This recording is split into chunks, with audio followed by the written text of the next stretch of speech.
বা লেণ্ড জিহাদ কৰিছে সেয়া মুখ্যমন্ত্ৰী হিমন্ত বিশ্ব শৰ্মাৰ পত্নীয়ে কৰিছে তেওঁৰ সহযোগিতাত লেণ্ড জিহাদ বুলি ক'লে একদম স্পষ্ট কথা আৰু মুখ্যমন্ত্ৰীয়ে নিজে কৰি আছে লেণ্ড জিহাদ আমি হিমন্ত বিশ্ব শৰ্মাৰ দুষ্ট বুদ্ধিটো খেলাই গ'ল না মগজত বেলেগ বস্তু আপোনাৰ সোফাত শুই শুই আপোনাৰ কি কৰিলে মানুহক বিভ্ৰান্ত কৰিব পাৰি মানুহক ডাইভাৰ্ট কৰিব পাৰি সেইটো তেওঁ সদায় মানে সেই কামটোতে সদায় ব্যস্ত থাকে তেওঁ নুশুৱে ৰাতি গৰুচুৰ পৰ্যায়লৈকে অহাৰ পাছত কেনেকৈ ব্যক্তিত্ব থাকিব বাৰু নমস্কাৰ মই কামৰুন নাহাৰ আপোনালোক আটাইলে পুনৰবাৰ সাজু টিভিলৈ স্বাগতম জনাইছোঁ আজি আমাৰ লগত উপস্থিত আছে আমাৰ সকলোৰে চিনাকি আৰু বৰ্তমান অসমৰ পৰিস্থিতিক লৈ মাত মতা আৰু চৰ্চাত থকা এগৰাকী কৃষক মুক্তি সংগ্ৰাম সমিতিৰ যুৱ নেতা আকাশ দলে তেখেতক দাদা আমাৰ অনুষ্ঠানলৈ স্বাগতম আপোনাক ধন্যবাদ আপোনাক মই প্ৰথমতে সুধিম যে এই যে আপুনি চৰকাৰৰ বিৰুদ্ধে আৰু দেশৰ স্বাৰ্থৰ কাৰণে বিভিন্ন ক্ষেত্ৰত চৰকাৰৰ বিৰুদ্ধে মাত মতা দেখা যায় আচলতে আপুনি এই বিৰোধিতা কৰি কিমান দূৰ নিজৰ ক্ষেত্ৰত বা দেশৰ ক্ষেত্ৰত সাৰ্থক হৈছে বুলি ভাবে মানে চাওক বিজেপি শাসনলৈ অহাৰ পাছত সঁচা কথাটো ক'বলৈ গ'লে দেশৰ অৱস্থাটো খুব বেয়া মানে যিবিলাক মূল কথাক লৈ তেওঁলোকে আচলতে শাসনলৈ আহিছিলে সেই কথা বতৰাবিলাক বৰ্তমান সময়ত একাষৰীয়া কৰি থৈ তেওঁলোকে কেৱল কমিউনেল পলিটিক্স কৰি আছে আৰু যিটো আচলতে ভাৰতবৰ্ষৰ কাৰণে শুভ লক্ষণ নহয় আপোনালোকে নিশ্চয় মনত ৰাখিছে যে তেওঁলোকৰ আচল কমিটমেণ্টবিলাক কি আছিলে যে তেওঁলোকে প্ৰথম কৈছিলে যেতিয়া নৰেন্দ্ৰ মোদীয়ে প্ৰধানমন্ত্ৰী কেণ্ডিডেট আছিলে তেতিয়া তেওঁ কৈছিলে বহুত হোৱা মেহেংগাই আপকি বাৰ মোদী চৰকাৰ মানে সাংঘাতিক ধৰণৰ মূল্যবৃদ্ধি হৈছে মূল্যবৃদ্ধিৰ পৰা পৰিত্ৰাণ পাবলৈ হ'লে ভাৰতীয় জনতা পাৰ্টিক ভোট দিব লাগিব তেওঁতো ইভেন এনেকুৱা কথাও কৈছিলে প্ৰতি বছৰে 2 কোটিকে চাকৰি জেনেৰেট কৰাৰ কথা কৈছিলে তেওঁ 35 টকাত পেট্ৰল দিম বুলি কৈছিলে 26 টকাত ডিজেল দিম বুলি কৈছিলে আপোনাৰ অজস্ৰ কথা কৈছিলে আৰু এনেকৈও কৈ দিছিলে যে কংগ্ৰেছীবিলাকৰ বহু মানে কোটি হাজাৰ হাজাৰ কোটি টকা বিদেশৰ মানে ছুইজাৰলেণ্ডৰ বেংকত জমা হৈছে সেই সমুদায় টকা ভাৰতলৈ ঘূৰাই আনিব আৰু প্ৰতিগৰাকীৰ একাউণ্টত 15 লাখকৈ টকা দিব সেইবিলাক ডাঙৰ ডাঙৰ হৰ্ডিং লাগি গৈছিলে গুৱাহাটীতে নহয় গোটেই ভাৰতত লগাই দিয়া হৈছিলে তাৰ পাছত যেতিয়া এই কথা বতৰাবিলাক আপোনাৰ এফালে ৰাখি এতিয়া মুঠতে হিন্দু মুছলমান ভাৰত পাকিস্তান সেই কথা বতৰাবিলাক কৈ দিয়াৰ লগে লগে আচলতে তেওঁলোকৰ যিবিলাক কমিটমেণ্ট আছিলে মই যিবিলাকৰ কথা ইতিমধ্যে উল্লেখ কৰিছোঁ সেইবিলাকৰ ফালে তেওঁলোকে আৰু নাযায় এতিয়া 16 মেৰ পাছত অসমৰ ক্ষেত্ৰত আপোনালোকে যদি চাই বিদেশী যিবিলাক আছে তালি টোপোলা ল'ব লাগিব বুলি কৈছিলে এতিয়া কেইটা 16 মে পাৰ হৈ গ'ল এতিয়ালৈকে 2014 চনৰ পৰা কিমানটা 16 মে গুচি গ'ল তাৰ পাছতো কিন্তু বিদেশী চিনাক্তকৰণো নহ'ল চিনাক্তকৰণৰ কাৰণে এনআৰচি কৰাৰ এটা নাটক কৰিলে তাৰ পাছত এতিয়া এনআৰচিটো আপোনাৰ ডাষ্টবিনত পেলাই থৈছে সেই কাম কাজো থাকি গ'ল গতিকে ৰাইজৰ যিবিলাক মূল সমস্যা আছিলে সেই সমস্যাবিলাকত যেতিয়া তেওঁলোকে যি ধৰণে কাম কাজবিলাক লৈ যাব লাগিছিলে সেইবিলাক কৰাত ব্যৰ্থ হ'ল এতিয়া মুখ্যমন্ত্ৰী প্ৰধানমন্ত্ৰী সকলোৱে মুঠতে মানে এনেকুৱা এটা নাটক কৰি আছে আপোনালোকে নিশ্চয় দেখা পাইছে ইভেন কালিৰ ঘটনাটো অত্যন্ত দুৰ্ভাগ্যজনক যে মুখ্যমন্ত্ৰীয়ে কৈছে কালি যিটো তেওঁৰ ভাষণ খানাপাৰাৰ যিটো স্বাধীনতা দিৱসৰ যিদিনা তেওঁৰ ভাষণ সেই ভাষণত তেওঁ কৈছে যে মানে 10 বছৰ পাছত অসমত এনেকুৱা এগৰাকী মুখ্যমন্ত্ৰীয়ে জাতীয় পতাকা উত্তোলন কৰিব সেইজনক অসমবাসী মানুহে চিনি নাপাব অচিনাকি মানুহে পতাকা উত্তোলন কৰিব বুলি কৈছে মানে মানুহক ভয় খুৱাই থাকে আৰু তেওঁলোকে ইয়াৰ আগত যেতিয়া 16 নিৰ্বাচন আছিলে তেতিয়া ক'লে শৰাইঘাটৰ শেষ যুদ্ধত বিজেপি জিকিলে মানে আমি অসমবাসী ৰাইজে জিকিছিলোঁ যুদ্ধখনত তাৰ পাছতো তেওঁলোকে এই সমস্যাটো সমাধান নকৰিলে তাৰ পাছত 21 নিৰ্বাচন আহিলে তাত ক'লে মোগলৰ বিৰুদ্ধে যুদ্ধ এটা যুদ্ধ মানে নিৰ্বাচন আহিলে তেওঁলোকৰ যুদ্ধ হয় আৰু যুদ্ধটো মানে ৰাইজে আশা কৰা ধৰণৰ একো নহয় যুদ্ধটো প্ৰতিবাৰে ঘোষণা কৰা হয় সেই যুদ্ধটো হৈ নুঠে এটা বিদেশী স্বদেশী চিনাক্তকৰণৰ কাৰণে বাধাটোতো কোনেও দিয়া নাই আমিতো কৈ আছোঁ যে 1971 চনৰ 25 মাৰ্চৰ পাছত অহা যিবিলাক বিদেশী অসমত সংস্থাপিত হৈছে সেই সকলোকে খেদিব লাগে আমি খালি এটা কথা কৈছোঁ ধৰ্মৰ ভিত্তিত নহয় আৰু ধৰ্মৰ ভিত্তিত বিদেশী খেদাটো সংবিধানে এগ্ৰী নকৰে তেওঁলোকে সেইকাৰণে অসমৰ ৰাজনীতিত এইটো পানী ঘোলা কৰি থাকিব পাৰিব সেইকাৰণে মই এটা কথা কৈছিলোঁ যে এয়া হৈছে বিজেপিৰ 26ৰ নিৰ্বাচনী কেন্দ্ৰিক এটা যুদ্ধ তেওঁলোকৰ যিটো বিদেশী খেদা বা মিয়া খেদা যিটো আন্দোলন গতিকে অসমবাসী ৰাইজৰ যে কিবা ইয়াৰ পৰা উন্নতি হ'ব তেনেকুৱা কথা নাই গতিকে এই কথা বতৰাবিলাকৰ কাৰণে আচলতে মূল কথাবিলাক ৰাইজৰ মনত যাতে আমি উপস্থাপন কৰিব পাৰোঁ ৰাইজক যাতে মনত পেলাই দিব পাৰোঁ যে আচল কামবিলাক কি আছিলে সেইকাৰণে আচলতে বৰ্তমান সময়ত আমি জাতীয় বিষয়বিলাকক লৈ চৰকাৰক প্ৰশ্ন উত্থাপন কৰিছোঁ আৰু চৰকাৰে সমাধানৰ পথটো বিচাৰি নুলিয়াই জানিলেও নকৰে কাৰণ তেওঁলোকৰ মূল কথাটো হৈছে এই বিদেশী স্বদেশী সমস্যাটো যদি অসমৰ ৰাজনীতিত থাকে তেওঁলোকে সদায় হেতুক লৈ আচলতে ৰাজনীতি কৰি থাকিব পাৰিব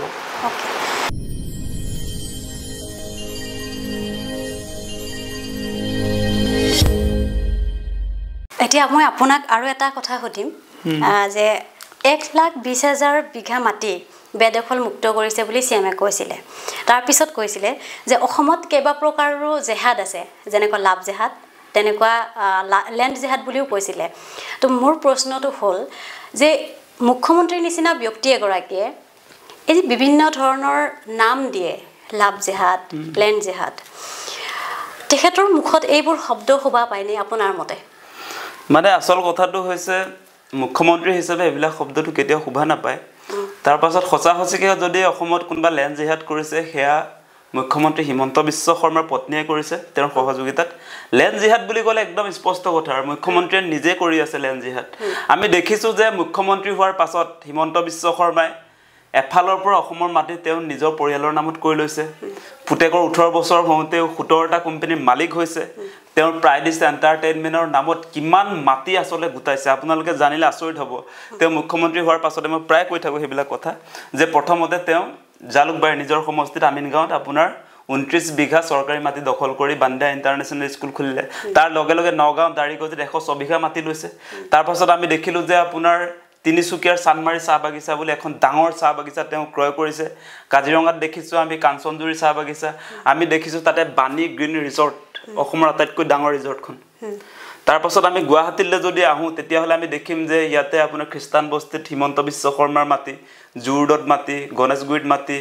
বামুনি মৈদাম উজান বজাৰ কোট নাই আসলে তেখেতৰ মাটি ল্যান্ড জিহাদ কৰি আছে তেওঁ নিজে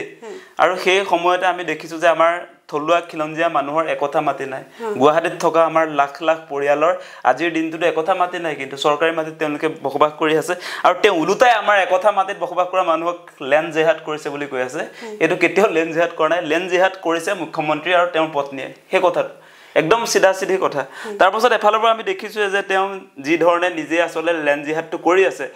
তাৰ সমান্তৰালভাৱে তেওঁৰ সতীৰ্থ যিবিলাক মন্ত্ৰী জয়ন্ত মল্ল বৰুৱাৰ নামটো আহিছিলে তেওঁ আপোনাৰ এই তেজপুৰত লৈছে আপোনাৰ প্ৰায় 50 বিঘা মাটি এফালে আপোনাৰ ৰঙিয়াত লৈছে ৰঙিয়াত 39 বিঘা মাটি তেওঁ পট্টা কৰি লৈছে তাৰ পাছত বাকি টোটাল 107 বিঘা মাটি বাকি জলাখৰ মাটি তেওঁ দখল কৰিছে ইয়াত গুৱাহাটীৰ আপোনাৰ শিলহাকুৰ বুন্দাজানত তেওঁ ঘৰলৈ যোৱা ৰাস্তাটো বুন্দাজানটো পুতি আসলে তেওঁ বনাই লৈছে গতে সেই জেহাদ বিলাক কৰিছে কোনে বিজেপিৰ মন্ত্ৰী বিধায়ক নাই কৰা জানো সব ফালে আপোনালোকে দেখিছিল নাই জয়ন্ত মল্ল বৰুৱাই সিদিনা ইন্টাৰভিউ এটা দি আছিল যেতিয়া তেওঁ গৰুচুৰ হিচাপে অভিযুক্ত হল তাৰ পাছত তেওঁ মানে একদম এটা ইন্টাৰভিউ দি আছে তেওঁ বলে কোনো লাক্সাৰিয়াছ লাইফৰ প্ৰতি তেওঁ আকৃষ্ট নহয় একদম গেৰুৱা কাপোৰ পিন্ধি লৈছে গেৰুৱা কাপোৰ পিন্ধি কৈছে যে এইবিলাক লাখ বিলাকৰ প্ৰতি মোৰ একো ধৰণৰ এনেকুৱা কোনো মানে নাই আৰু সেইবিলাক প্ৰতি তেওঁ যেন সঁচাসঁচিকে দানবীৰ তেওঁ যেন এনেকুৱা ধৰণৰ প্ৰপাৰ্টিৰ ক্ষেত্ৰত যেন তেওঁ একো নকৰে তেনেকুৱা তাৰ পিছদিনে ওলাইছে আপোনাৰ এই জনতা ভৱনৰ কাষতে এটা ব্লু কালাৰৰ আপোনাৰ কাছৰ এটা 3 ষ্টাৰ হোটেল তাৰ পাছত তেওঁ নিজৰ বাসভৱনটো আছে তেনেকে অজস্ৰ আৰু তাতকে ওপৰত পিজুজ হাজৰিকা এই আমাৰ 6 মাইলৰ পৰা এফালে সচল যদি যায় তাতে তেওঁ বহুত ডাঙৰ আপোনাৰ বাউণ্ডাৰী ৱালটোৱে বোলে কেবা কোটি টকাৰ অসমৰ আটাইতকৈ ডাঙৰ বিল্ডিংটো হেতু হ'বগে কমপ্লিট হোৱাই নাই গতিকে সেই ফালৰ পৰা যদি আপোনালোকে চাই গুতে অসমৰ প্ৰপাৰ্টি বিলাক গুটাইছে বিজেপিৰ মন্ত্ৰী বিধায়ক প্ৰথমতে আৰম্ভ কৰিছে মুখ্যমন্ত্ৰী তাৰ পাছত তেওঁৰ পিছে পিছে যোৱা তেওঁৰ দাদা ব্ৰিগেডৰ যিবিলাক সদস্য তেওঁৰ যিবিলাক আছে আৰু তাৰ পাছত আপোনালোকে দেখিব যে এটা উচ্ছেদ অভিযান বিলাক যে চলি আছে কোনবাই ভাবি আছে যে সন্দেহযুক্ত বাংলাদেশী উচ্ছেদ কৰিছে বুলি তেওঁলোকে তেনেকে প্ৰচাৰ কৰি আছে কিন্তু আপোনালোকে এই সময়ত চাব যে তেওঁলোকে সন্দেহযুক্ত বাংলাদেশী বুলি কোৱা এজনকো এতিয়ালৈকে বাংলাদেশলৈ পঠিওৱা নাই গতিকে সেই সকল তেওঁলোকৰ কথা মতে আসলতে যদি প্ৰমাণ হিচাপে চাই তেনেহলে সেইবিলাক বাংলাদেশী নহয় এবাৰ তেওঁলোকে এক্সাৰসাইজ কৰিছিল যে বাংলাদেশী সজাই আপোনাৰ মৰিগাঁৱৰ পৰা 56 জন মানুহক তেওঁলোকে আটক কৰিলে আটক কৰি আপোনাৰ বাংলাদেশ বৰ্ডাৰত থৈ আহিলেগে নো মেন্স ল্যান্ড ভাৰতৰ মাটি নহয় বাংলাদেশৰ নহয় তাৰ সীমাত থৈ আহিলেগে ধাননিৰ মাজত আপোনালোকে নেশনেল মিডিয়াটো সাকে বহুতে খবৰটো পাইছিল গোটে ওয়াৰ্ল্ড ওয়াইড প্ৰচাৰ হৈছিল এজন খাইৰুল ইছলাম বুলি এগৰাকী শিক্ষক আছিল তাৰ পাছত এদিন তাত ৰাখি দিলে বৰ্ডাৰত নো মেন্স ল্যান্ডত তাৰ পাছত আপোনাৰ যেতিয়া তেওঁলোকৰ কাগজপত্ৰবিলাক সব ক্লিয়াৰ আছে ভাৰতৰ অসমৰ তাৰ পাছত আকৌ এই পুলিচ প্ৰশাসন যিবিলাকে সন্দেহযুক্ত বাংলাদেশী বুলি আসলতে গ্ৰেপ্তাৰ কৰিলে তেওঁলোকে আকৌ ঘূৰাই আনি মৰিগাঁৱলৈ লৈ আহিলে এনেকুৱা মানে তেওঁলোকৰ কাৰ্যসূচীটো মানে এতিয়া বিদেশী স্বদেশী চিনাক্ত হ'ব এনআৰচিৰ জৰিয়তে গতিকে এনআৰচি যদি শুদ্ধ এনআৰচি যদি নহয় তেতিয়া হলে আপুনি স্বদেশী বিদেশী হেতু আপুনি নাটক কৰিব পাৰিব কিন্তু মানে শুদ্ধ তথ্যটো শুদ্ধ প্ৰমাণটো আসল কথা বতৰাবিলাক এনআৰচিৰ জৰিয়তে হ'ব সেই কাৰণে আমি কৈছিল যে শুদ্ধ এনআৰচি এখন লাগে আৰু হেতু তেওঁলোকে ডাষ্টবিনত পেলাই থৈছে এতিয়া তাৰ পাছত মানুহক ভয় খুৱাই কালি ভয় খুৱাই দিছে যে 10 বছৰৰ পাছত আপোনাৰ অসমত মুখ্যমন্ত্ৰীজন অচিনাকি ব্যক্তি হ'ব আজি গুৱাহাটী উলাওবেৰ চলোৱা মানুহবিলাক অচিনাকি বুলি কৈছে এটো কেনেকুৱা কথা কৈছে মুখ্যমন্ত্ৰীয়ে তেওঁ অচিনাকি ব্যক্তিৰ যদি মুখ্যমন্ত্ৰী হৈছে তেওঁ পদত্যাগ কৰিব লাগে না নাই আজি তেওঁৰ নেতৃত্বত আজি দিছপুৰত যদি আপোনাৰ উলাওবেৰ চলোৱাবিলাক যদি সন্দেহযুক্ত হয় সেই মানুহবিলাকক মানে তেওঁটো কোনো ধৰণৰ ব্যৱস্থা কৰিব না গ্ৰেপ্তাৰ কৰিব পৰা নাই আজিৰ দিনটোলৈকে গতিকে সেই কাৰণে সেই মানুহজনে মই কৈছো যে সঁচাকে মুখ্যমন্ত্ৰীৰ কাৰণে ফিট নহয় এটা বহুত মানুহে ক'ব পাৰে দক্ষ মানুহ বহুত ভাল কাম কৰি আছে বুলি তেওঁ একো কাম কৰিব পৰা মানুহ নহয় এফালৰ পৰা ধাৰ লৈছে ধাৰ লৈ অৰুণোদয়টো দিয়া বাদ দি কিবা কৰিছে নেকি অসমত আজি আপোনালোকে যদি চাই অসমৰ মানুহবিলাকৰ অৱস্থা বেয়া এতিয়া সেই কাৰণে 1250 টকাৰ কাৰণে মানুহ হাহাকাৰ কৰি থাকিবলগীয়া হয় মানুহৰ এনেকুৱা অৱস্থা ভাল হৈ যোৱা নাই নহয় আজি কেনেকুৱা ধৰণে মূল্য বৃদ্ধি হৈছে আপোনালোকে নিশ্চয় দেখিছে শেহতীয়াকে 784 আপোনাৰ হেৰি ঔষধ অত্যাৱশ্যকীয় যি ঔষধ জীৱনদায়িনী সেইবিলাকৰ দাম বঢ়াই দিছিলে আজি দুদিনৰ আগত এইটো আমাৰ কৰ্কট প্ৰতিষ্ঠানত কেনেকুৱা ধৰণে দাম বৃদ্ধি কৰিছিল আপোনালোকে নিশ্চয় দেখিছে ৰাইজৰ প্ৰতিবাদৰ পাছত সেইটো আকৌ তেওঁলোকে উইথড্ৰ কৰিছে তেওঁলোকৰ যেটো সিদ্ধান্ত গতিকে এনেকৈ চলি আছে অসমখন মানে মুখ্যমন্ত্ৰীৰ নেতৃত্বত সঁচাকে কৈছো তেওঁ এই ব্লেকমেইলিংৰ বলি যদি আমি হওঁ তেতিয়া হলে ভৱিষ্যত এনেকৈ চলি থাকিব নিৰ্বাচন আহিব অসমৰ মানুহক ভয় খুৱাব কালি ভয় খুৱাইছে ন কালি তেওঁ ভয় খুৱাইছে আপোনাৰ যে 10 বছৰৰ কাৰণে এতিয়া অসমৰ যুৱকবিলাক একত্ৰিত হ'ব লাগে বুলি কৈছে মোৰ ইয়াত মই পোষ্টাৰবিলাক আছে তেওঁৰ যিবিলাক ভাষণ আছিল আসলতে তেওঁ কালি যিবিলাক কথা কৈ আছিল মানে অদ্ভুত কথা মুখ্যমন্ত্ৰী এজনে স্বাধীনতা দিৱসৰ দিনা এনেকৈ মানুহক ভয় খুৱায় আৰু একাংশ বহুত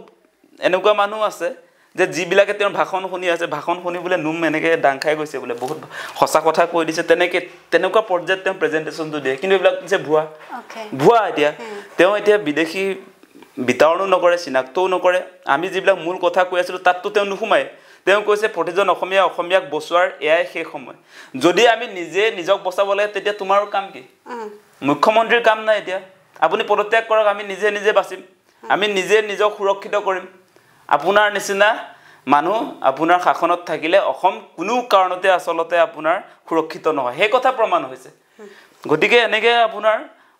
মানে ব্লেকমেইল কৰি আমাৰ মানুহবিলাকক এনেকৈ ভয় খুৱাই নিৰ্বাচনৰ সময়ত ভোট একত্ৰিত কৰা সেইবিলাক পলিটিক্সৰ নচলিব সেই কথা আমি স্পষ্ট কৰি দিছোঁ ওকে আৰু আছিলে যে দুদিনমান পূৰ্বে লখিমপুৰ বিধানসভা সমষ্টিত বিজেপিত যোগদান কাৰ্যসূচী এটা চলিছিল আপুনি হয়তো জ্ঞাত আপোনাৰ মতে উচ্ছেদ মানে বিজেপিত যোগদান কৰা নেকি নে মিয়া মানে উচ্ছেদৰ আঁৰৰ ৰহস্যটো কি হ'ব পাৰে উচ্ছেদৰ আঁৰৰ ৰহস্যটো একেবাৰে ক্লিয়াৰ যে এই যে উচ্ছেদ চলিছে ইয়াৰ 6 মাহৰ পাছত আমাৰ 26 বিধানসভা নিৰ্বাচন আছে এই সময়খিনি কিয় আসলে বাছি লৈছে চৰকাৰে ইয়াৰ মূল কথাটো হৈছে মই কৈ থাকো সেই কথা যে এই যেটো উচ্ছেদ অভিযান এই উচ্ছেদ অভিযানটো আসলে অসমীয়া জাতিক বচাবৰ কাৰণে কৰা উচ্ছেদ অভিযান নহয় এটো হৈছে বিজেপি বচাও উচ্ছেদ অভিযান মানে তেওঁলোকৰ এন্টি ইনকাম বেছিটো ইমান বেছি হৈ গৈছে এই এন্টি ইনকাম বেঞ্চিৰ কথাবিলাক যাতে পাহৰি যায় মানুহে যেহেতু মৌলিক কথা বতৰাবিলাক এতিয়া নিৰ্বাচন যেহেতু আছে সন্মুখত এতিয়া উত্থাপন কৰিব এতিয়া 6 জনগোষ্ঠী জনজাতিকৰণ সম্পৰ্কে তোমালোকে কি কৰিলা আজি অসম চুক্তিৰ 6 নং দফা যাক আখৰে ৰূপায়ণ কৰিম বুলি কৈছিলা সেই কামটো ক'ত আছে এটা ডাষ্টবিনত পেলাই থৈছা আজি কালি আপোনাৰ 40 বছৰ হৈ গৈছে অসম চুক্তিৰ হেৰি কৰা সহি কৰা এই 40 বছৰে কেইজন বিদেশী বিতৰণ কৰিলা হে প্ৰশ্নবিলাক যেতিয়া আমি খুদিছো তাৰ পাছত এইবিলাক কথা লুকুৱাবৰ কাৰণে এই মূল কথাবিলাক লুকুৱাবৰ কাৰণে তে উচ্ছেদ অভিযানটো চলাইছে যাতে মানুহে মৌলিক সমস্যাবিলাক যাতে পাহৰি যায় আজি আপোনালোকে চাব আজি 2 বছৰৰ আগত যেটো চাউলৰ দাম 32 টকা হৈছে এই চাউলৰ দাম আজিৰ দিনটো 150 টকা হৈ গৈছে গতিকে হিন্দু মুছলমান বা মিয়াক উচ্ছেদ কৰিলে আমাৰ 150 টকা যে আমি দাম দি 1 কেজি চাউল যে কিনিছো হেটো আমাৰ ফিল নহয় মানে ভিতৰ পৰা আমাৰ ফিলিংছটো বস্তু তেওঁলোকে ইয়াত মগজত এনেকুৱাকে সেটিং কৰি দিছে এতিয়া আপোনালোকে চাব এতিয়া বহুত ডাঙৰ এটা বিষয় আছিল যে পেট্ৰল ডিজেল যেতিয়া আপোনাৰ 72 টকা পাৰ লিটাৰ পেট্ৰলৰ দাম আছিল তেতিয়া আমাক ক্ৰিয়া কৰি আছিল যে দাম বাঢ়িছে ডিজেলৰ দাম 56 হৈ থাকোতে আমাক ক্ৰিয়া কৰে যে দাম বাঢ়িছে এতিয়া 100 টকাৰ পৰা আপোনাৰ বাঢ়ি ননমা হৈ থাকিলে এতিয়া আপোনাৰ পেট্ৰল ডিজেলৰ দামটো আপ ডাউন হৈ থাকে এতিয়াটো যি উঠি গল হেতু নমাৰ নাম নলয় তাৰ পাছতো আমি কিয় প্ৰতিবাদ নকৰো যে আমাক দেখুৱাই দিয়া হৈছে আসল শত্ৰু আসলতে এই মুছলমান তেনেকে দেখুৱাই দিছে যিবিলাকে আগ্ৰাসন কৰিছে আমি কৈছো যে বিদেশী তাত মুছলমানে হওক হিন্দুৱে হওক আমি কৈছো যে 1971 চনৰ 25 মাৰ্চৰ পাছত যদি কোনবা মানুহ আহিছে হিন্দু খ্ৰীষ্টান জৈন পাৰ্সী বৌদ্ধ যি ধৰ্মৰ মানুহে নহওক কিয় তেওঁলোকক বিতৰণ কৰিব লাগে চিনাক্ত কৰি সেই কামটো তেওঁলোকে নকৰে তেওঁলোকে কেৱল ৰাজনীতিটো কৰে সেই কাৰণে আমাৰ আপত্তিটো আছে গতিকে সেই কাৰণে আমি কৈছো যে এনেকুৱাকে আসলতে মানুহক মানে এনেকুৱা যিবিলাক মূল ইছ্যুৰ ওপৰত ডাইভাৰ্ট কৰি যি ধৰণে তেওঁলোকে সাম্প্ৰদায়িক ৰাজনীতি কৰিছে হিন্দু মুছলমানৰ যিটো ৰাজনীতি কৰিছে সেই তাৰ পৰা অসমবাসী ৰাইজক সাৱধান কৰিবৰ কাৰণে আচলতে আমি কথা বতৰাবিলাক কৈ আছোঁ আমি যিবিলাক মূল কথা উত্থাপন কৰিছোঁ তাত কোনো যুক্তি নথকা নহয় প্ৰতিটোৰে যুক্তি আছে সেইকাৰণে কৈছোঁ যে মুখ্যমন্ত্ৰী হিমন্ত বিশ্ব শৰ্মাৰ ব্লেকমেইলিঙত যাতে কোনো ভৰি নিদিয়ে সেই কথাটো ওকে ডিমা হাছাওৰ যিটো ৩,০০০ বিঘা ভূমি চিমেণ্ট কোম্পানীক গতাই দিলে আসলতে কিমান দূৰ যুক্তিযুক্ত হৈছে এইটো অত্যন্ত দুৰ্ভাগ্যজনক কথা আপোনালোকে জানে ডিমা হাছাও 6 শিডিউল অঞ্চল সংবিধান অনুসৰি আসলে তেওঁলোকে ডিমা হাছাওৰ মানুহে নিজক নিজে শাসন কৰাৰ এটা অধিকাৰ লাভ কৰিছে ভাৰতীয় সংবিধানৰ ৬ষ্ঠ অনুসূচী অনুসৰি গতিকে তাত মুখ্যমন্ত্ৰী হিমন্ত বিশ্ব শৰ্মাই তেওঁৰ পৃষ্ঠপোষকতাত আসলতে তাত কৰ্পৰেট হাউচবিলাকক বিশেষকৈ আদানী আম্বানীক ডিমা হাছাওৰ মাটি এতিয়া শেহতীয়াকৈ যিটো ওলাইছে যে ৩,০০০ বিঘা সিমেন্ট ইন্ডাস্ট্রি নিৰ্মাণ কৰিবৰ কাৰণে আসলতে আদানী নহয় হেতু ৰিলায়েন্স কোম্পানী বুলি মই শুনিছো তেওঁলোকক তুলি দিবৰ কাৰণে যত্ন কৰিছে আৰু হেতুক লৈ আজি উচ্চ ন্যায়ালয় হতবম্ব হৈছে যে তেওঁলোকে কৈছে যে ডিমা হাছাওৰ স্বায়ত্তশাসিত পৰিষদক কৈছে যে ৩,০০০ বিঘা কিমান মাটি আপোনালোকে অনুমান কৰিছে নে নাই 100 বিঘা 200 বিঘা কোনবা কোম্পানী ইন্ডাস্ট্ৰি নিৰ্মাণ কৰিবৰ কাৰণে এইবিলাক কথা শুনিছো তেনেকে লিজত দিব পাৰে কিন্তু ৩,০০০ বিঘাটো আপোনালোকে কিমান মাটি জানে নে নাজানে তেনেকে ন্যায়ালয়ে আসলে প্ৰশ্ন উত্থাপন কৰিবলগীয়া হৈছে গতিকে এই চৰকাৰখনে কেনেকে আসলতে আমাৰ 6 শিডিউল অঞ্চলৰ মাটি আজি আমাৰ ট্ৰাইবেল বেল্টৰ মাটি যেনেকে পুঁজিপতিৰ স্বাৰ্থত আসলে এভিকশন কৰিছে বা তেওঁলোক তুলি দিবলৈ যত্ন কৰিছে এটা অত্যন্ত দুৰ্ভাগ্যজনক এতিয়া তেওঁলোকে আকৌ ভয় খুৱাইছে এনেকে যে এই যিবিলাক আসলতে সন্দেহযুক্ত বাংলাদেশী তেওঁলোকে গোটেই অসমৰ মাটি দখল কৰিছে বুলি এটা প্ৰপাগাণ্ডা কৰিছে আৰু তেনেকে অসমৰ মানুহৰ মনত ভৰাই দিছে কিন্তু এটা কথা চাব এতিয়া আপুনি যে ক'লে যে 1,20,000 বিঘা মাটি ইতিমধ্যে বেদখল মুক্ত কৰা হৈছে বুলি যে কৈছে এই সময়ছোৱাত যদি আপোনালোকে চাই 4 লাখ আপোনাৰ 72,000 হেক্টৰ মাটি ব্ৰহ্মপুত্ৰ আৰু আপোনাৰ অসমৰ বিভিন্ন নৈ উপনৈত গৰাখহনীয়াত যা গৈছে 4 লাখ হেক্টৰটো আপোনাৰ এই 1,20,000 তকে বহু গুণ বেছি বহুত বেছি মানে আপুনি 4 লাখ হেক্টৰ বুলি ক'লে আমাৰ কামৰূপ মহানগৰ যে আমি যত বহি আছো এতিয়া ইয়াতে আপোনাৰ 4 লাখ হেক্টৰ নাই গোটেই কামৰূপ মেট্ৰ' জিলাত গতিকে ইয়াত 3 লাখ হেক্টৰ মান আছে কিমান মানুহ আমাৰ ইয়াত কিমান বসবাস কৰে মানুহ এটা গুৱাহাটীতে কামৰূপ মেট্ৰ'তে প্ৰায় আমাৰ 12 লাখ মান 12 লাখ বা 15 লাখ মানুহ ইয়াত বসবাস কৰে গতিকে এতিয়া যে উচ্ছেদ কৰিছে 1 লাখ কিমান হাজাৰ বুলি যে কৈছে 20,000 মাটি গতিকে আপোনাৰ 4 লাখত যে মানুহবিলাক যে আছিল ব্ৰহ্মপুত্ৰৰ পাৰে পাৰে থকা মানুহবিলাকে এতিয়া চৰকাৰী মাটিত যত উচ্ছেদবিলাক চলোৱা হৈছে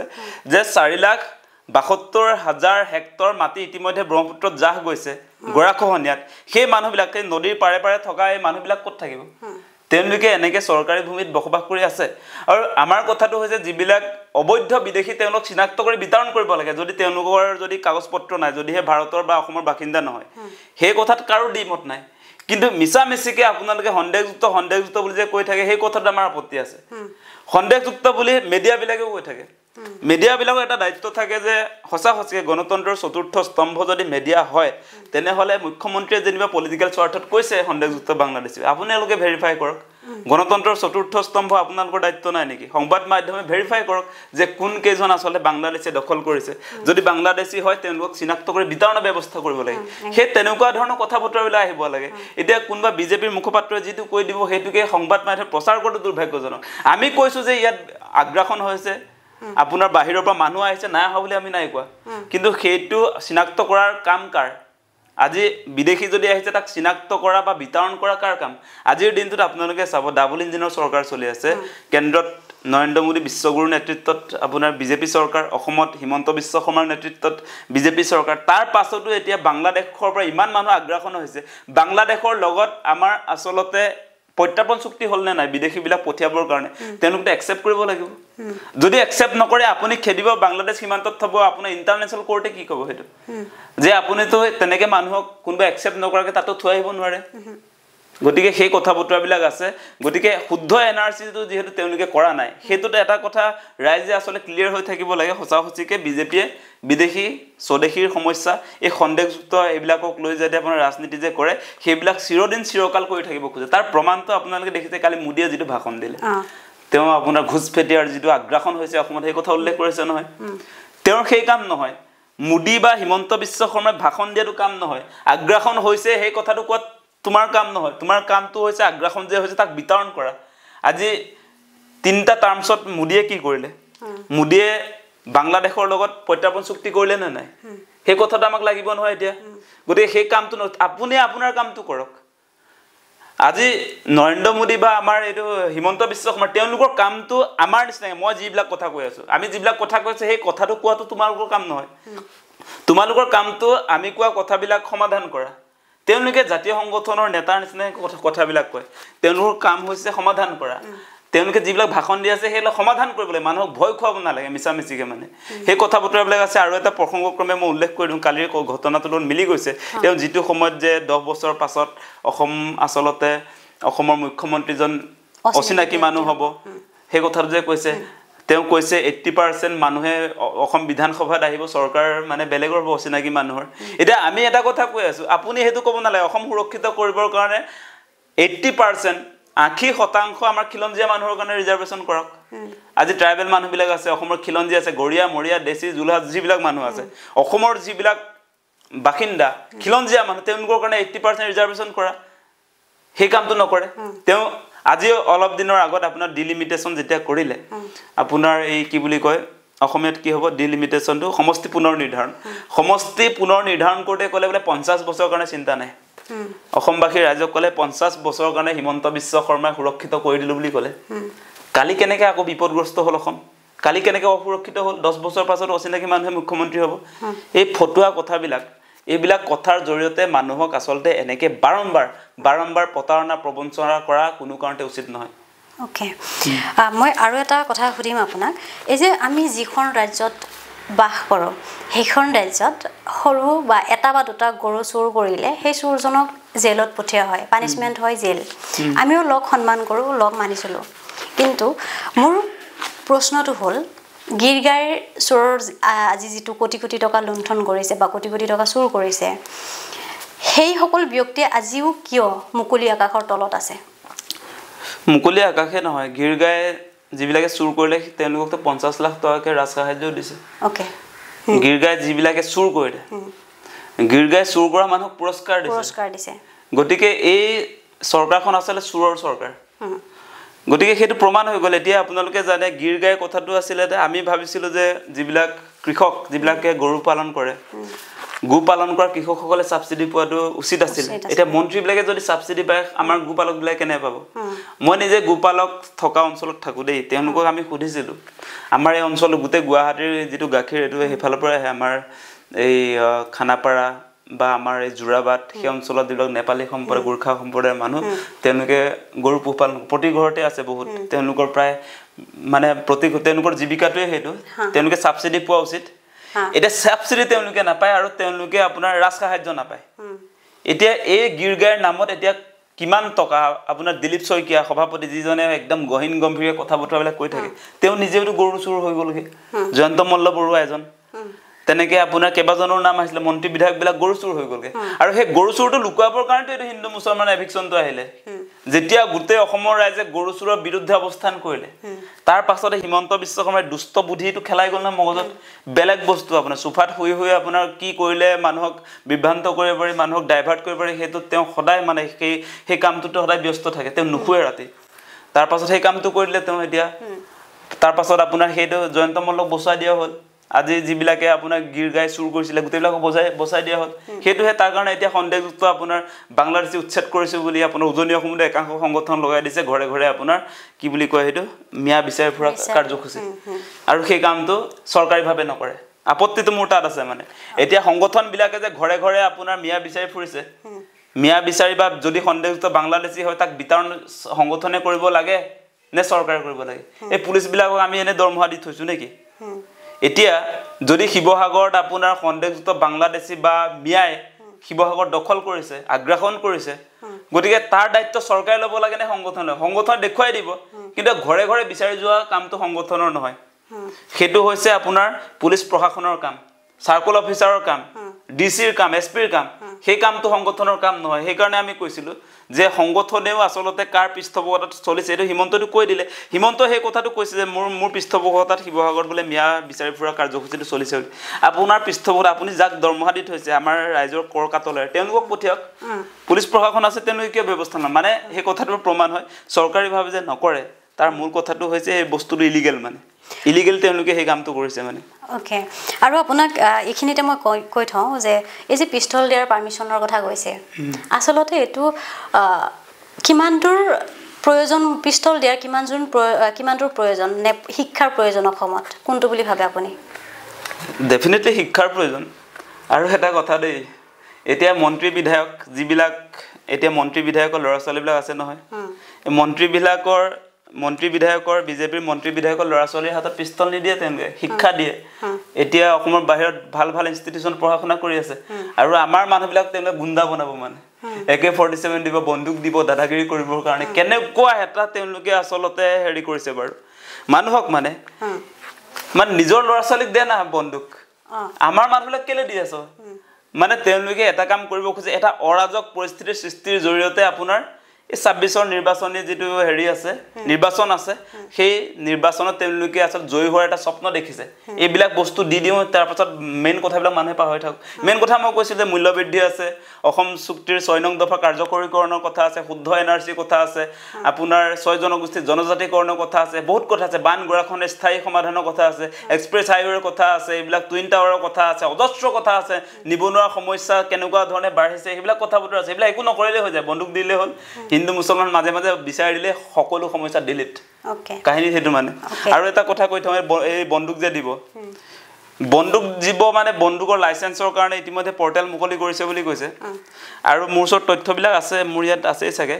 যে বন্দুক যিবিলাক ৰাজ্যত আসলতে লাইসেন্সটো বেছিকে দিয়া হয় পাব্লিকৰ হাতত মই সেই কথা কৈ থাকো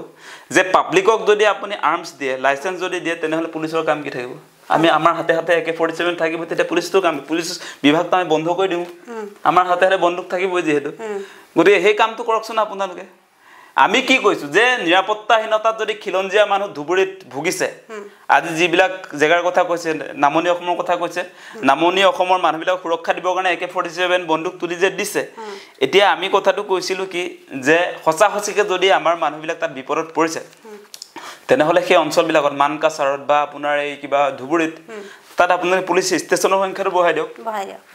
আউটপোষ্টৰ সংখ্যাটো বঢ়াই দিয়ক তাত ৰিক্ৰুটমেন্ট হ'ব যিবিলাক নিবনুৱা আছে তেওঁলোকে চাকৰি পাব তাতে আপোনাৰ ল এণ্ড অৰ্ডাৰ সিচুৱেশ্যন কন্ট্ৰোল কৰাৰ কাৰণে আপোনাৰ পুলিচ থানা যদি বেছিকে কৰি দিয়া হয় তেতিয়াহলে ভাল হ'ব সেই কামটো নকৰে মানে তেও মানুহবিলাকক এতিয়া এই উত্তৰ প্ৰদেশ বিহাৰ আজি অৰুণাচল প্ৰদেশ আজি পাঞ্জাব এই তেনেকুৱা ধৰণে আসলতে এটা কালচাৰ এটা উত্তৰ প্ৰদেশীয় এটা কালচাৰ আনিব খুজিছে মানে তাত মানে আপোনাৰ কাজিয়া হল ধৰক কিবা MLA হলেও গেল কাজিয়া হল কাজিয়া হোৱাৰ পাছত আপোনাৰ ঘৰত গৈ গুলিয়াই থৈ আহিলে হেতু মানে এতিয়া সিস্টেম সেই সিস্টেম আনিব খুজিছে মানে উত্তৰ প্ৰদেশ আৰু বিহাৰৰ কালচাৰটো আমদানি কৰিব খুজিছে হিমন্ত বিশ্ব শৰ্মাই উদাহৰণ হিচাপে মই কৈ থওঁ আজি দুদিন মানৰ আগত এই অৰুণাচল প্ৰদেশত আৰ্মছ লাইসেন্স যথেষ্ট দিয়া হয় সাধাৰণ কাজিয়া আমাৰ মিচিং মানুহ তাতে কামকাজৰ সন্ধানত যায় তাতে জীৱিকাৰ কাৰণে যায় আৰু তাত কৰিও থাকে কাজিয়া এখন হল আৰু তাৰ পাছত আপোনাৰ কথা নাই বতৰা নাই গুলিয়াই মাৰিলে দুটা লৰক একদম মানে উঠি অহা যুৱক হে মানে আপোনাৰ গানটো যদি লগত থাকে তেতিয়া সেই বস্তুটো হয় মানে আপোনাৰ লগত যেতিয়া আৰ্মছটো থাকে তেতিয়া যতে ততে গুলি আমি দেখি আছো মানে উত্তৰ প্ৰদেশ আপুনি দেখিছা না তাত আপোনাৰ ভিডিঅ'বিলাক ভাইৰেল হয় কেতিয়াবা উত্তৰ প্ৰদেশ বিহাৰত এই ঘটনাবিলাক হয় হাৰিয়ানাত হয় মানে আপোনাৰ এনেকৈ আৰু মটৰচাইকেল লৈ যাব দুটাক গুলিয়াই থৈ গুচি যাব সেই কালচাৰটো আনিব খুজে অৰাজক এটা পৰিস্থিতি অসমত আমদানি কৰিব খুজিছে গতে তাৰ বিৰোধিতা কৰিছো আমি ওকে আৰু এটা কথা আছিল যে আগতে আছিল মিয়া তাৰ পিছত আহিল বিদেশী এতিয়া আকৌ ইতিমধ্যে অকনমান কোৱা হৈছে যে এতিয়া কালিৰ পৰা আকৌ আহিছে অচিনাকি বুলি অচিনাকি ব্যক্তি মানে এতিয়া আসলতে এগৰাকী ৰাজ্যৰ CM হৈ এনেকুৱা ধৰণৰ কিছুমান কথা কোৱা মানে উচিত নহয় কিন্তু মোৰ কথাটো হ'ল যে এই যে অচিনাকি ব্যক্তি বুলি ক'লে এই ক্ষেত্ৰত এটা জাতিক অপমান কৰা নবুজাইছে নে মানে তেওঁ আসলে কাক অচিনাকি বুলি কৈছে এতিয়াতো তেওঁ কৈছে গুৱাহাটীত যিবিলাক উলা উবেৰ চলাই আছে ৰেপিডো চলাই আছে এইবিলাক মানুহ অচিনাকি বুলি কৈছে এটো কমতি দুৰ্ভাগ্যজনক কথা কৈছে নেকি বাৰু আমাৰ কিমান লৰা ছোৱালীয়ে অসমৰ কিমান লৰা ছোৱালীয়ে এই জবটো কৰি আছে এতিয়া হেতু হৈছে বহুতৰ জীৱিকা কৰ্মসংস্থাপন এটা ৰেপিডো উবেৰ চলাই যিবিলাকে আমাৰ মিচিং মানুহ আছে আজি বড়ো সব জনগোষ্ঠীৰ মানুহ আছে সেই গোটেইবিলাক অপমান কৰা নাই নে মানুহজনে আজি তেওঁ আপুনি যেটো কথা ক'লে অচিনাকি বুলি কাক কৈছে তেওঁ ডাইৰেক্টলি কৈ দিয়া নাই তেওঁ আমাৰ মতেতো তেওঁ সংখ্যালঘু মানুহকে দেখ কৈছে কিন্তু তথাপি এই ৰেপিডো উলা উবেৰ চলোৱা গোটেই মানুহবিলাক তেওঁ সাংঘাতিক কথাটো কৈছে গতিকে সেইটো অত্যন্ত দুৰ্ভাগ্যজনক কথা ৰাজ্যৰ মুখ্যমন্ত্ৰী এগৰাকীয়ে যিজনে আসলে সংবিধানৰ শপত খাই আজি মুখ্যমন্ত্ৰী হৈছে তেওঁৰ মুখত সেই কথা কেতিয়াও শোভা নাপায় আৰু এনেকুৱা কথা কোৱাৰ পৰা বিৰত থাকিবৰ কাৰণে আমি দাবী জনাইছো মুখ্যমন্ত্ৰীয়ে এনেকুৱা কথা কেতিয়াও ক'ব নাপায় আৰু সেই কাৰণে কৈছো যে যদি আপুনি অচিনাকি মানুহৰ মুখ্যমন্ত্ৰী হৈছে আপুনি তেনেহলে মুখ্যমন্ত্ৰী হৈ থকাৰ নৈতিক অধিকাৰো নাই দুটা এংগলৰ পৰা যদি চাওঁ আমি গতিকে আজিৰ দিনটোতে মুখ্যমন্ত্ৰী পদত্যাগেই কৰিব লাগে তেওঁ যিবিলাক কথা ক'লে মই গোটেইবিলাক স্ক্ৰীনশ্বটে মাৰি থৈছো তেখেতে যিবিলাক কথা কৈছে গতিকে এই মানুহজন সঁচাকৈ বিপদজনক এই মানুহজন মুখ্যমন্ত্ৰী হৈ থাকিলে আমাৰ অসমৰ কেতিয়াও কল্যাণ নহয় মানে অসমৰ আটাইতকৈ বিপদগ্ৰস্ত আৰু আপদ এইজনেই আৰু অসমৰ আপদ বুলি ক'লে হিমন্ত বিশ্ব শৰ্মা তেওঁ মানে সঁচাক মিছা সঁচা কৰি গোটেই অসমত মানে আপোনাৰ পলিটিক্যাল সিনাৰিটো বদলাই থাকে গতিকে এই মানুহজনৰ পৰা যদি সাৱধান নহওঁ তেনেহলে আমাৰ যিবিলাক মৌলিক সমস্যা যিবিলাক আমি বুনিয়াদী প্ৰশ্নক লৈ আসলে মাতি আছো সেইবিলাক স্থান নাপায় গতিকে ইয়াৰ পৰা সাৱধান হ'ব লাগে এতিয়াবা আপোনাৰ নিজক লৈ ভয় লাগে নেকি যেনেকুৱা আপুনি চৰকাৰৰ বিৰুদ্ধে হয়তো জাতিৰ স্বাৰ্থত মাতি থাকে আৰু এনেকুৱা এটা সিচুৱেশ্যন আমাৰ মাজত আহি পৰিছে যেন আমি কথা কোৱাৰ অধিকাৰো কৰবাত নহয় কৰবাত হেৰাই পেলাইছো এই ক্ষেত্ৰত আপুনি যে ইমানখিনি মানে ৰাজ্যৰ হকে বা দেশৰ হকে মাতে কেতিয়াবা অকণমান টোপনি নাহাকে থাকে নেকি আপোনাৰ না এনেকে ভয় ভাবো কি সামাজিক মাধ্যমৰ জৰিয়তে বহুত আহি থাকে কিন্তু আমি সঁচা মিছা বুলি বুকু ডাঠ কৰি ক'ব পাৰো তাত সিএম থাকক তাত বিশ্বগুৰু থাকক তাত আমাৰ কোনো ধৰণৰ কথা বতৰা মানে ক্ৰিয়া নকৰে এইবিলাক কথাই গতিকে অন্যায় হৈছে আমি জাস্টিসৰ পক্ষত আছো আমি দেখি আছো আৰু সঁচাকে মানে সহ্য নহয় কিছুমান কথাই গতিকে নিজৰ প্ৰাণৰ মমতাটো পাছত থলো কিন্তু জাতিটো সংকটত আছে এতিয়া গতিকে সেই কাৰণে কৈছো আমাক দমসম দি লাভো নাই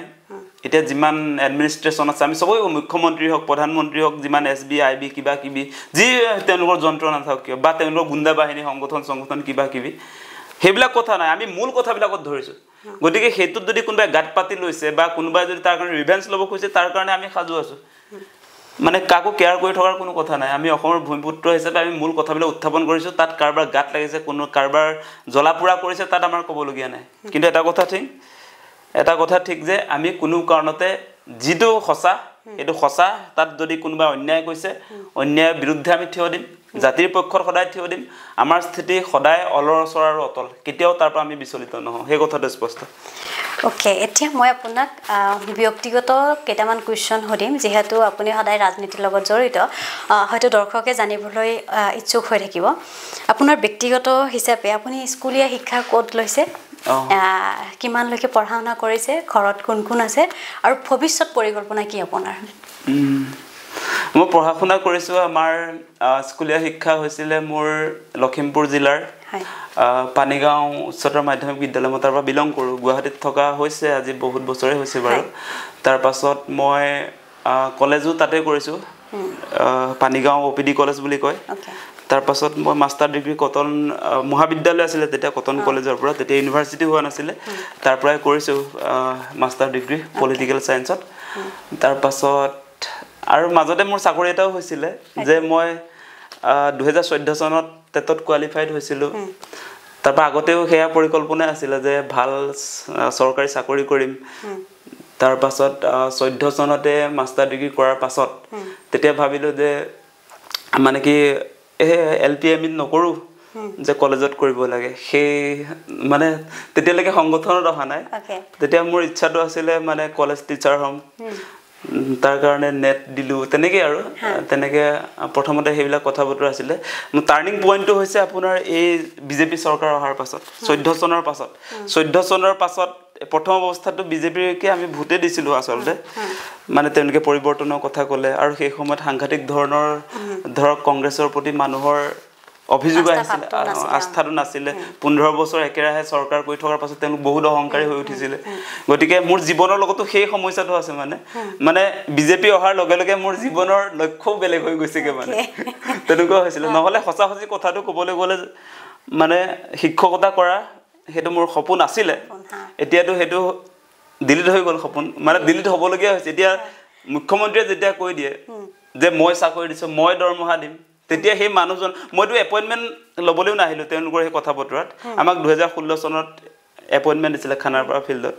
মই কেনেবাকৈ লোৱা হ'লেও এতিয়া দলিয়াইলোহেঁতেন হিমন্ত বিশ্ব শৰ্মাৰ বাসভৱনত গৈ এপইণ্টমেণ্ট সঁচাই কৈছোঁ এতিয়া যিটো তেওঁলোকে মানে ট্ৰিট কৰে চাকৰিয়ালবিলাকক ODC OSP তেনেকুৱা কৰিব নহয় গতিকে এই মানুহজনৰ তলতটোতো নহয় এইবিলাক ইণ্ডিপেণ্ডেণ্ট চাকৰি তেওঁ ব্যৱহাৰটোৰ কথাটো কৈছোঁ সঁচা সঁচিকৈ যদি এনেকুৱা এইটো পৰিস্থিতিত মই চাকৰি কৰি থকা হ'লে টেটৰ জবটো যদি কৰি থকা হ'লে মই এপইণ্টমেণ্টত তেওঁ ঘৰত গৈ দলিয়াই থৈ আহিলোঁ সঁচাই কৈছোঁ তেনেকুৱা মানে গতিকে সেয়াই আৰু মানে ব্যক্তিগত কথাটো পানীগাঁও কি বুলি কৈছিলোঁ মই হায়াৰ ছেকেণ্ডেৰীৰ পৰা মই স্কুলীয়া শিক্ষা কৰিছোঁ মেট্ৰিক দিছোঁ তাৰপাছত তাৰে এখন কলেজ OPD কলেজৰ পৰা মই গ্ৰেজুৱেট হৈছোঁ তাৰপাছত কটন মহাবিদ্যালয়ৰ পৰা তাৰ মাষ্টাৰ্ছ কৰিছোঁ তাৰপাছত সেইখিনি আৰু তাৰপাছত সংগঠনৰ কামত আছোঁ এতিয়া আৰু কি আছিলে ভৱিষ্যত পৰিকল্পনা ৰাইজৰ কাৰণে মাত মতা তেনেকুৱা বেলেগ পৰিকল্পনা নাথাকে আমাৰ ধৰক এক্টিভিষ্ট হিচাপে আমি ৰাইজৰ কথা বতৰাকে প্ৰথম প্ৰিফাৰেঞ্চ দিয়া হয় ব্যক্তিগত কথা বতৰাবিলাক পাছলৈ থাকে গতিকে এনে পাৰ্চনেল তেনেকুৱা বিশেষ কথা বতৰা নায়েই সামাজিকেই হৈ গৈছোঁ আৰু মোটামুটি তেনেকুৱা আৰু মই আপোনাক একদম এটা বা দুটা লাইনত ক'ব লাগে যে তেনেকৈ মই দুটামান কুৱেশ্যন সুধিম আপুনি শ্বৰ্টকৈ এনচাৰ দিব যিমান পাৰে প্ৰথমতে আপোনাক নাম্বাৰ 1 কৈছোঁ আকাশ দোলে কেনেকুৱা ব্যক্তিত্বৰ অধিকাৰী ব্যক্তিত্বটো আপোনালোকে দেখিছে দেখোন মই তথাপি নিজৰ ফালৰ পৰা কৈ দিয়ক ব্যক্তিত্ব মানে কি আৰু এতিয়া ৰাইজে যেনেকৈ দেখিছে আৰু তেনেকুৱাই অ'কে জয়ন্ত মল্লবৰুৱা এইবিলাক মানুহৰ কিবা ব্যক্তিত্ব আছে নেকি ব্যক্তিত্ব নাই কি ব্যক্তিত্ব লেছ মানুহ এইবিলাক গৰুচুৰ পৰ্যায়লৈকে অহাৰ পাছত কেনেকৈ ব্যক্তিত্ব থাকিব বাৰু ডক্টৰ হিমন্ত বিশ্ব শৰ্মা তেখেতৰ বিষয়ে দুই এষাৰ কওক একদম শ্বৰ্টকৈ চৈতান মানুহ এগৰাকী বেলেগ ক'বই নালাগে আৰু যে চৈতান মানুহ সঁচাক মিছাক সঁচা কৰাত তেওঁ সদায় সেই কামটোতে ব্যস্ত থাকে আৰু ব্লেকমেইলাৰ অ'কে পীযুষ হাজৰিকাটো কি হ'ব আৰু ব্লেকমেইলাৰ পিছে দৌৰি ফুৰা মানুহ আৰু তেওঁৰ নিজস্ব কিবা আছে বুলি নাজানো অ'কে থেংক ইউ আপুনি আমাৰ ইমানখিনি সময় দিয়াৰ কাৰণে আৰু সদশেষত দৰ্শকক যদি কিবা ক'বলগীয়া আছে অকণমান কৈ দিয়ক দৰ্শকসকলক ক'বলগীয়া সেই কথাটোৱে যে সঁচা সঁচিকৈও দেশৰ অৱস্থা বেয়া অসমৰ অৱস্থা আৰু বেয়া যে জাতিৰ জটিল সন্ধিক্ষণৰ সময় আপোনালোকে নিশ্চয় দেখিছে এফালেদি সন্দেহযুক্ত বাংলাদেশী খেদাৰ নাটক আনফালেদি আপোনাৰ যিবিলাকৰ এগেইনষ্টত বিদেশী ন্যায়াধিকৰণত আপোনাৰ গোচৰ চলি আছিলে বিদেশী হ'বলৈ গৈ আছিলে বহুত মানুহ গতিকে ৬৯,৫০০জনক স্বদেশী কৰি দিলে সেইবিলাকত আমি মাত দিয়া নাই এতিয়া আমি মিয়া বিচাৰি ফুৰিছোঁ কিন্তু একেদিনাৰ ভিতৰতে আপোনাৰ নটিফিকেশ্যন উলিয়াই নাগৰিকত্ব সংশোধনী আইনৰ অধীনত কাৰ জৰিয়তে আপোনাৰ বিদেশীক স্বদেশী কৰি দিলে সেইটোত আমি দৃষ্টি নিক্ষেপ কৰিব লাগিব গতিকে আপোনালোকে সেই কথা বতৰাবিলাকত মনোযোগ দিয়ক আমাৰ মূল যিবিলাক কথা বতৰা আছিলে আপোনালোকক ইতিমধ্যে কৈছোঁ মূল্যবৃদ্ধিৰ কথা আছে নিবনুৱাৰ সমস্যাৰ কথা আছে আজি পথাৰত আপোনাৰ পানী যোগানৰ কাৰণে চেৰাল ফাট দিছে সেইবিলাক কথা বতৰা আছে ৬ জনগোষ্ঠীৰ জনজাতিকৰণৰ কথা আছে শুদ্ধ NRC প্ৰকাশৰ কাৰণে আমি আচলতে দাবী উত্থাপন কৰা উচিত তাৰ সমান্তৰালভাৱে আমি কৈ আছোঁ মুখ্যমন্ত্ৰী উপমুখ্যমন্ত্ৰী আসনখন খিলঞ্জীয়া মানুহৰ কাৰণে থাকিব লাগে আৰু আমি কৈছোঁ 80% বিধানসভাত আমাৰ খিলঞ্জীয়া মানুহৰ কাৰণে ৰিজাৰ্ভেশ্যন হ'ব লাগে অসম চুক্তিৰ ৬ নং দফা ৰূপায়ণ কৰিব লাগে আখৰে আখৰে এইটো বিজেপিৰ কমিটমেণ্টো আছিলে গতিকে সেই কথা বতৰাবিলাক আমি সকলোৱে নিৰ্বাচনৰ সময়ত এইবিলাক বিষয়ে আচলতে আলোচনা কৰিব লাগে খালি এইবিলাক যিবিলাক কথা কৈ তেওঁলোকে আমাৰ মানুহবিলাকক আচলতে সাম্প্ৰদায়িক কৰি তুলিছে হিন্দু মুছলমান আবদ্ধ কৰি আছে আমি বিদেশী খেদাৰ পক্ষত দেই খালি সাম্প্ৰদায়িক ভিত্তিত নহয় আমি বিদেশী খেদাৰ পক্ষত যে 1971 চনৰ 25 মাৰ্চ ডেডলাইন সেই 25 মাৰ্চৰ পাছত যিবিলাক মানুহ আহিছে 1971 চনৰ 25 মাৰ্চৰ পাছত অহা সকলো মানুহ ইয়াৰ পৰা যাব লাগে সেইটোৱে আমাৰ অসমবাসীৰ জাতীয় স্বপ্ন গোটেই এই কথাখিনিয়ে ক'লোঁ গতিকে আপুনি যিখিনি সময় দিছে তাৰ কাৰণে আপোনাক অশেষ ধন্যবাদ আৰু আশা কৰোঁ আপুনি সদায় দেশৰ হকে জাতিৰ হকে মাত মাতি যাব আৰু আপোনালোককো কৈছোঁ যদি আমাৰ ইউটিউব চেনেলত নতুন হয় তেতিয়াহ'লে প্লিজ ছাবস্ক্ৰাইব কৰিব লাইক কৰিব কমেণ্ট কৰিব শ্বেয়াৰ কৰিব আপোনালোকৰ এটা লাইকে এটা কমেণ্টে মোক পৰৱৰ্তী ভিডিঅ' বনোৱাত উৎসাহিত কৰে ধন্যবাদ